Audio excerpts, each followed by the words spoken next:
أعوذ بالله من الشيطان الرجيم. بسم الله الرحمن الرحيم. الحمد لله رب العالمين، والصلاة والسلام على سيدنا وحبيبنا وشفيعنا ومولانا محمد صلى الله عليه وسلم وعلى آله وصحبه أجمعين. سبحانك لا علم لنا إلا ما علمتنا إنك أنت العليم الحكيم. رب اشرح لي صدري ويسر لي أمري واحلل عقدة من لساني يفقهوا قولي.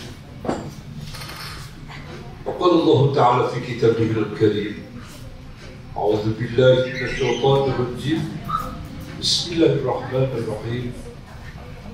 لقد كان لكم في رسول الله أسوة حسنة لمن كان يرجو الله واليوم الآخر وذكر الله كثيرا. صدق الله العظيم. وقال النبي صلى الله عليه وسلم: من أحيا سنتي عند فساد أمتي. صدق الله العظيم. Yang saya muliakan Ibu Ustazah Hajah Nana, bapak-bapak, ibu-ibu, adik-adik, pada pagi hari ini alhamdulillah saya bisa bertemu silaturahmi dalam rangka kajian agama kita Islam. Pada pagi hari ini kita sudah ada di bulan Rabiul Awal, ya. Bulan Rabiul Awal. Rasanya baru kemarin kita Muharram, ya.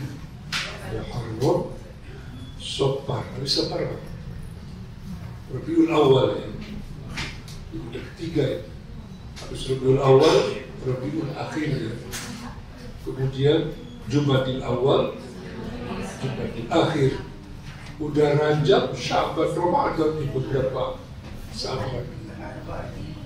Jadi saya ingat bahwa sekarang ini bulan Maulid, ya, lahirnya baginda Nabi Muhammad Sallallahu Alaihi Wasallam. Ada baiknya kita simak firman Allah dalam surat Al-Ahzab, ya, berapa tuh? Ayat 21, bahwa Allah memberitahu kepada kita, A'udzu billahi minasyaitonir rajim, laqad kana lakum fi rasulillahi uswatun hasanah. Sungguh telah ada pada diri utusan Allah uswatun hasanah, suri tauladan yang baik untukmu, lakum, untukmu.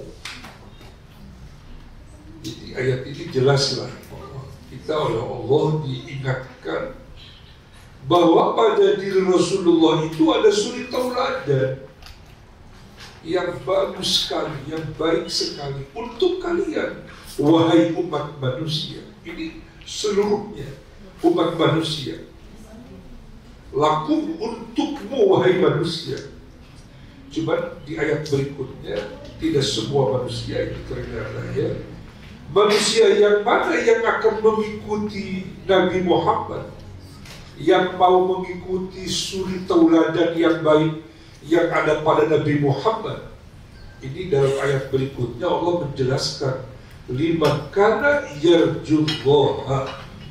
Tentu suri tauladan yang baik ini yang ada pada Rasulullah Sallallahu Alaihi Wasallam ini tentu bagi orang yang mengharap rahmat Allah, ampunan Allah, ridho Allah. Jadi orang-orang yang mengharapkan ridho Allah, ampunan Allah, rahmat Allah, dia yang mau mengikuti contoh-contoh yang ada pada Nabi Muhammad SAW. Wal yawmal akhir, dan orang yang iman, yang percaya, yang yakin adanya kehidupan di akhirat. Bahwa dia yakin, meyakini kehidupan bukan hanya di dunia. tapi juga ada kehidupan yang lebih banyak, yang lebih panjang. Ada kehidupan di akhirat. Yang ketiga, wa zakarullaha katsira. Orang-orang yang selalu berzikir menyebut nama Allah katsira, banyak-banyak. Jadi dari ayat ini ada 3 syarat yang pasti orang tersebut mau mengikuti contoh suri tauladan yang ada pada Nabi ini. Pertama, orang yang yakin adanya kehidupan di akhirat. Yang kedua, selalu berzikir menyebut nama Allah. Yang ketiga, orang-orang yang meyakini, yang berharap akan ridha Allah, akan ampunan dari Allah dan rahmat dari Allah Subhanahu wa ta'ala. Mudah-mudahan Bapak Ibu, mudah-mudahan kita termasuk orang-orang yang selalu mengharap rahmat Allah, selalu mengharap ridha Allah, selalu mengharap ampunan dari Allah, mudah-mudahan. Yang kedua, kita mudah-mudahan termasuk orang yang meyakini, yang yakin, yang iman adanya kehidupan di akhirat. Insya Allah, mudah-mudahan ini. Dan yang ketiga, selalu berzikir, insya Allah. Inilah orang-orang yang dipastikan, kata Allah, yang akan meneladani, ya, yang akan mencontoh suri tauladan yang ada pada Nabi Muhammad SAW. Apa saja suri tauladan yang ada pada Nabi? Para ulama dalam menafsirkan ayat ini berkomentar bahwa kata mereka, semua aspek kehidupan beliau itu contoh suri tauladan buat kita. Gitu Pak. Semua aspek kehidupan, dari cara makan, dari cara tidur, dari cara berjalan, berkata-kata, bersikap, semua itu menjadi suri tauladan buat kita. Tentu kita adalah yang beriman kepada Allah, yang mengharap rahmat Allah, dan percaya, yakin adanya kehidupan di akhirat, dan selalu menyebut nama Allah banyak-banyak. Contoh, kita jangan terlalu tinggi-tinggi, kita contoh konkret aja. Apa sunnah Nabi? Ya, semua yang diajarkan Nabi, yang dicontohkan Nabi dari hal kecil sampai yang besar. Contoh, mungkin memotong kuku seminggu sekali minimal, itu kan Masya Allah, itu sunnah itu. Mohon maaf, mungkin karena tidak tahu bahwa itu sunnah Nabi, kuku dipanjang-panjang, itu tidak sunnah itu. Yang benar, kuku itu dipotong minimal seminggu sekali. Rambut-rambut yang gak perlu Nabi mencontohkan dipotong, dirapikan. Itu sunnah Nabi. Ya. Kemudian apalagi banyak kehidupan seperti bersiwak, ya, sikat gigi, Masya Allah. 15 abad yang lalu itu Nabi udah mengajarkan bersiwak, sikat gigi, Masya Allah. Sampai ada hadisnya itu. Dalam satu riwayat, qala Nabi SAW, laula atasyuqu ala ummati lamartuhum bisiwak. Bahasa kitanya, jika sekiranya tidak membuat repot umatku, aku wajibkan sikat gigi. Masya Allah. Itu kan luar biasa kalau menurut saya. 15 abad yang lalu belum berkembang ilmu kedokteran, ilmu kesehatan. Beliau sudah mempelopori, aku wajibkan tuh sikat gigi seandainya tidak merepotkan umatku. Tapi beliau hanya sebatas sunnah saja. Dan itu adik-adik terutama yang masih muda-muda, kalau sejak dini dan dibersihkan sikat gigi, ketika umur pensiun 50-60, rontok itu gigi rusak itu. Kalau enggak dari sekarang disikat itu gigi oleh kita. Terutama mau tidur, bangun tidur, habis makan, apalagi yang bau-bau, kata beliau itu seperti bawang gitu. Mungkin dulu gak ada jengkol dulu di sana ya, gak ada pete ya, yang bau-bau gitu, segera sikat itu, Masya Allah ya. Gak ada jengkol di sana dulu, sekarang ada jengkol, pete ada di sana. Jadi itu termasuk sunnah Nabi. Dan kalau sunnah berarti mesti ada nawaitu itu. Ketika potong kuku mesti ada niat. Lillah, mengikuti sunnah Rasul. Bersikap gigi, mesti ada niat di hati. Mengikuti sunnah Rasul.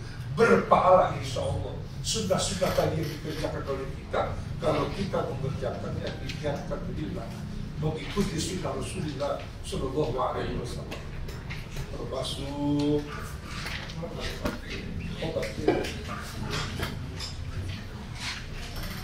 Termasuk ya itu yang laki-laki, mohon maaf ya, laki-laki itu ada jenggot, itu jenggot sunnah itu. Tapi mohon maaf, sunnah menurut mazhab Syafi'i itu. Tapi mazhab Hambali yang dipegang oleh saudara-saudara kita di Saudi itu wajib berjenggot itu. Mazhab Syafi'i sunnah muakkadah berjenggot itu. Tapi kumis itu justru dibersihkan. Kumis itu kata beliau itu tradisi kebiasaan orang Yahudi. Kalau jenggot itu kebiasaan tradisi para nabi, para rasul dari Adam sampai terus kepada beliau. Jadi ini mohon maaf, ini para pegawai NRA ini ikutin sunnah nih, jenggotnya dipanjangin tolong. Iya. Jadi itu jenggot jangan terlalu habis, maksud saya jangan dibersihkan, mesti ada supaya mengikuti sunnah Rasul. Jadi itu hal-hal yang seperti ini. Kenapa kita ungkapkan di bulan Rabiul Awal, bulan Maulid. Jadi coba kita buka, coba kita lihat apa saja sunnah-sunnah Nabi. Sangat luas sekali, termasuk berjenggot. Jadi berjenggot ini sunnah Rasul, mazhab kita Syafi'i. Tapi sekali lagi, mazhab Hambali yang oleh orang Saudi itu wajib mereka harus berjenggot gitu. Makanya teman-teman kita yang Salafi itu sudah dipastikan itu berjenggot pasti itu. Dan ada riwayat, wallahu a'lam itu riwayatnya apa sahih. Tapi itu sangat masyhur di kalangan saudara-saudara kita. Jadi kalau kita ada laki-laki berjenggot, itu ada malaikat yang selalu bersalawat kepada orang yang berjenggot itu. Nabi dalam riwayat kalau ketemu sama sahabat ini selalu senyum, bergembira. Satu ketika ini sahabat dicukur bersih, jenggotnya dihabiskan. Nabi biasa-biasa aja. Bertanya-tanya ini sahabat, ditanya oleh sahabat ya Rasul, biasanya kok tersenyum, bergembira melihat saya. Kok sekarang lain? Kata beliau, dulu waktu jenggotmu panjang, itu aku melihat ada malaikat rahmat yang selalu berdoa buat engkau ketika jenggot engkau panjang. Jadi ini Masya Allah ya, hal-hal sepele ini, sunnah-sunnah Rasul yang seperti ini ya oleh kita ini diabaikan oleh kita. Apalagi ya kita banyak lah, kita anukan sampai masuk masjid diatur oleh Nabi itu memakai sendal, mencopot sendal. Masya Allah. Dan itu berpahala. Kalau masuk masjid, yang mana dulu yang dibuka oleh kita, itu sendal sepatunya. Ya karena dulu ya, kalau memakainya, Masya Allah luar biasa. Kalau kita masuk ke toilet, ke WC, kanan dulu, kiri dulu. Ini sunnah Rasul yang diabaikan oleh kita. Kalau seandainya kita tahu dan selalu sadar bahwa masuk WC yang kiri dulu, baru yang kanan. Itu saya dapat videonya, ada seorang ahli. Kenapa itu dalam agama Islam dia mungkin non muslim? Diajarkan oleh nabinya masuk WC sebelah kiri dulu. Ternyata dia ada penelitian itu. Jadi kalau yang sebelah kiri dulu, kalau seandainya terpeleset, itu lebih mudah bertahan dia. Ya begitu kata. Masya Allah ya, saya kagum sekali gitu. Jadi begitu sunnah Rasul, Masya Allah. Ya terus kemudian masuk WC, sampai masuk WC kita suruh berdoa, Masya Allah. Apa doanya tuh? Masuk WC, Allahumma inni a'udzubika minal khubuthi Masya Allah, Allahu Akbar. Jadi di semua aspek kehidupan kita, kalau diniatkan mengikuti sunnah Rasul dan diamalkan penuh dengan keberkahan ini kita, penuh dengan pahala kita. Kenapa kita masuk WC harus baca doa itu? Allahumma inni a'udzubika minal khubuthi wal khaba'ith. Ya Allah, aku berlindung kepadamu dari setan yang laki-laki dan yang perempuan. Itu para ulama berkomentar, di WC itu tempat bergaul, tempat berkumpul, tempat beranak cucunya itu jin. Jadi itu jin itu berkumpulnya di WC. Makanya oleh Nabi dilarang kita nyanyi-nyanyi, berbicara di WC. Itu sudah Nabi sampai sejauh itu. Dan kalau kita masuk WC nggak baca doa, nggak berlindung kepada Allah, begitu kita membuka aurat, mereka bisa melihat aurat kita. Sampai sejauh itu, Pak. Ini sunnah Rasul, jangan diabaikan oleh kita. Jadi masuk WC, toilet, baca doa Allah. Allahumma inni a'udzubika minal khubuthi wal khaba'ith. Mungkin kalau sekedar dilihat oleh mereka jin, mungkin tidak begitu tapi kalau ketika kita disihir oleh jin, jinnya jahat, mensihir kita sampai kita nggak sadar, kan bahaya. Nah, jadi ini sunnah-sunnah yang mungkin oleh kita dianggap sepele, tapi ternyata luar biasa. Ini sunnah yang diajarkan Rasulullah SAW. Kemudian tidur, sunnah Rasul menghadap ke kiblat sebelah kanan badan, ya, menghadap ke kiblat seperti orang dalam kubur, kepala di sebelah utara, sebelah kanan di bawah, menghadap ke sana. Itu kan udah ada penelitian juga ternyata. Jantung tuh katanya itu lebih sehat, ya lebih rileks dia kalau tidur seperti begitu. Adapun nanti tidurnya bebas, ya itu terserah. Tapi yang jelas mulailah dengan posisi yang diajarkan oleh Nabi Muhammad SAW. Kemudian mau tidur baca basmalah, ya, baca Al-Falaq, baca An-Nas, baca Al-Ikhlas. Subhanallah, itu luar biasa penjelasan dari Nabi. Seandainya kalian wafat, itulah akhir ucapan-ucapan kalian yang diucapkan ketika tidur. Tapi yang lebih dahsyatnya lagi, kata Nabi, orang-orang beriman yang tidurnya membaca kalimat-kalimat thayyibah Al-Quran dan Al-Quran itu kan udah dijamin oleh Nabi tidak akan diganggu, didekati oleh jin, oleh setan. Ya gitu kan. Jadi ini contoh-contoh yang diajarkan oleh Nabi. Ya kita kaum muslimin menganggap sepele ini, kita menganggap sepele. Jadi sunnah-sunnah Nabi banyak sekali, ya. Jadi yang jelas semua aspek kehidupan kita, sampai makan pun membaca basmalah, kemudian diakhiri dengan hamdalah. Mohon maaf, ini kita sering lupanya nih kita. Makan kalau udah lapar, langsung aja kita langsung dimakan, dilahap oleh kita. Padahal yang berkah mulai dengan basmalah dulu. Apalagi dengan doa. Apa doanya? Kalau makan minum, Allahumma barik lana bima razaqtana wa qina azabannar. Masya Allah, ya. Selesai membaca Alhamdulillah, itu kata Nabi berkah itu. Berkah itu. Jadi hal-hal seperti ini oleh kita diabaikan ini. Tapi saya udah tua begini, mohon maaf, saya belajar ini. Saya belajar apa yang disunahkan oleh Rasul. Tapi itu sering lupa, sering lupa. Tapi kalau lupa bagaimana? Diulang boleh. Bismillahi awwalahu wa akhirahu.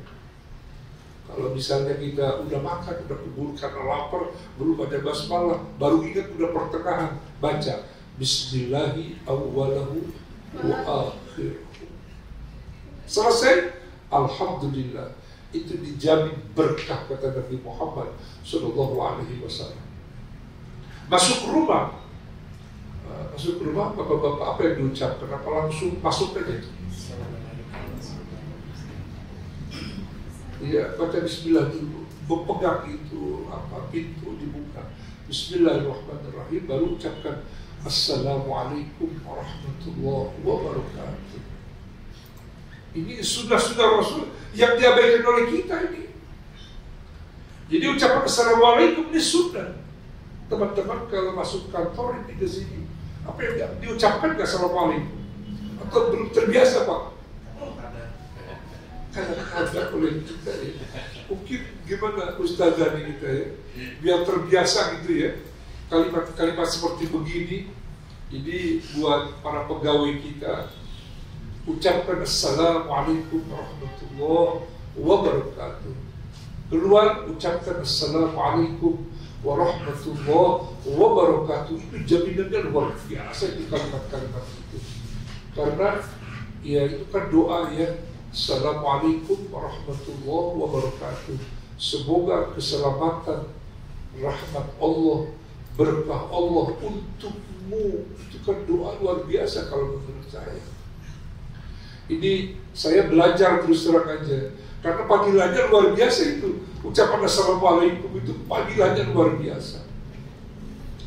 Jadi mengucapkan Assalamualaikum itu membuat seseorang akan diampuni dosanya, dirahmati itu orang tersebut, dan diberkati oleh Allah Subhanahu wa Ta'ala. Tapi itu sunnah, alhamdulillah ya, sunnah bukan wajib. Tapi bagi yang menerima salam, apa hukumnya? Wajib. Jadi kalau ada orang mengucapkan salam, kita wajib menjawabnya. Cuma kalau banyak begini, cukup seorang saja. Misalnya datang Assalamualaikum warahmatullahi wabarakatuh. Itu cukup kita jamaah satu orang saja menjawab. Cuma yang dapat pahala cuma yang menjawab. Kita yang akan menjawab tidak dapat pahala. Begitu kata Nabi. Jadi kalau pengen dapat jawaban yang dapat pahala dari Allah, ya jawab aja oleh kita kalau begitu. Ya. Waalaikumsalam. Iya, bareng aja, bareng-bareng. Kalau ingin dapat pahala.